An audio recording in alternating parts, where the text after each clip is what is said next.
മുഹറം 9-നും 10-നും ഒരുപാട് പ്രത്യേകതകളുണ്ട്.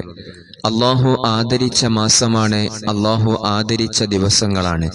നബി സല്ലല്ലാഹു അലൈഹി വസല്ലമ തങ്ങൾ നമ്മെ പഠിപ്പിക്കുന്നു, ആരെങ്കിലും മുഹറം 10-ന് നോമ്പനുഷ്ഠിച്ചാൽ യുകഫിറു സനത്തൽ മാളിയ, കഴിഞ്ഞുപോയ ഒരു വർഷത്തിലെ സകല പാപങ്ങളും പൊറുക്കപ്പെടാൻ അത് കാരണമായി തീരും. ഈ ദിവസത്തിന്റെ രാവുകളിൽ സുബ്ഹാനല്ലാഹി വൽഹംദുലില്ലാഹി വലാ ഇലാഹ ഇല്ലല്ലാഹു വല്ലാഹു അക്ബർ വലാ ഹൗല വലാ ഖുവത ഇല്ലാ ബില്ലാഹിൽ അലിയിൽ അലീം. അതുപോലെ തന്നെ ഈ ദിവസത്തിന്റെ പകലുകളിൽ ഹസ്ബിയല്ലാഹു വ നിഅമൽ വക്കീൽ, നിഅമൽ മൗലാ വ നിഅമൻ നസീർ എന്ന ദിക്റിനെയും 70 തവണ നമ്മൾ പതിവാക്കുക.